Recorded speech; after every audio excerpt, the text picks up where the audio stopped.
जब भी आप भस्त्रिका करते हैं, है ना, सबसे बेस्ट रेस्पिरेटरी सिस्टम के लिए सबसे बेस्ट जो प्राणायाम है वो है भस्त्रिका। ठीक है।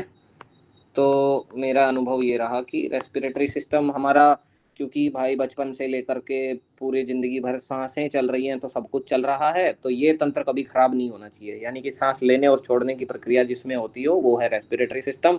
अगर वो रुक गया तो सब दिक्कत हो जाएगी। तो रेस्पिरेटरी सिस्टम की जो क्या बोलते हैं सफाई, वो बहुत ज़्यादा आवश्यक है। और सफाई करने में सबसे बड़ा रोल किसका है?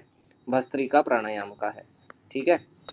कैसे सफाई कर देता है, इसका मैंने महसूस किया जब मैं देहरादून में था। 2017 की बात है। और उस समय ढाई तीन तीन महीने के करीब मैं एक साधना शिविर में गया था। बर्फ़ भी पड़ रही थी वैसे आसपास, इतनी ठंड थी। दिसंबर वाला ही या जनवरी वाला टाइम रहा होगा होपफुली। तो इतनी ठंड में जो है हम करते थे खूब सारा भस्त्रिका, क्योंकि भस्त्रिका से शरीर में आती है ऊष्मा। ऊष्मा बोले तो गर्मी, है ना। तो आप सस्टेन कर पाते हो ठंडे इलाकों में भी। इसीलिए बड़े बड़े हिमालय में जा करके तपस्या कर पाते हैं। क्यों कर पाते हैं? क्योंकि वो भस्त्रिका प्राणायाम करते रहते हैं, कपड़े पहने बिना भी शरीर में इतनी गर्मी बनी रहती है। ठीक है। तो भस्त्रिका प्राणायाम, अब मैंने भस्त्रिका प्राणायाम का अभ्यास वहां पे खूब किया। दिन भर यही काम था, खूब प्राणायाम करो, खूब योग करो, और कम खाओ और अपनी इम्यूनिटी बढ़ाओ। तो रेस्पिरेटरी सिस्टम हो गया उससे बहुत ज़्यादा मजबूत। तो करते हुए का एक्सपीरियंस मैं ये बता रहा था कि नाक बिल्कुल साफ थे, दोनों नाकों में कुछ भी नहीं है ना। मतलब वो जिसको शनक बोलते हैं हरियाणवी में, रींट कह दी, तो वो छुदाना था। ठीक है।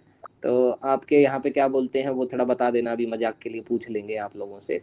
तो वो बिल्कुल नहीं था, दोनों नाक बिल्कुल खुले हुए थे अच्छे से। और फिर भी भस्त्रिका करते वक्त जब 15 मिनट 20 मिनट लगातार भस्त्रिका किया तो अंदर से झाग निकलने लगे। और वो झाग क्या था बेसिकली? आपके रेस्पिरेटरी, मतलब ये जो ट्रैक है ना पूरा, यहाँ मतलब नाक से लेकर के और फिर दोनों आपके जो है लंग्स तक।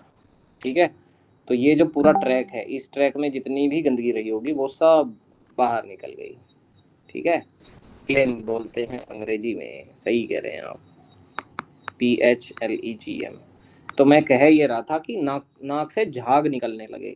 झाग भी वो क्या है, मतलब वेस्ट रहे होंगे इसमें पूरे ट्रैक के अंदर। तो आपके शरीर में जितना भी मतलब पोल्यूशन में रहते हो बचपन से लेकर के जवानी तक, और दिल्ली में या और कहीं मेट्रो सिटी में या जहाँ भी आप रहते हैं, तो जितना भी पोल्यूशन आपके लंग्स में इकट्ठा हो गया है, आपके रेस्पिरेटरी ट्रैक में है, वो सारा बाहर आ जाता है, सब सफाई हो जाती है भस्त्रिका प्राणायाम के अभ्यास से। बात समझ में आई सबको?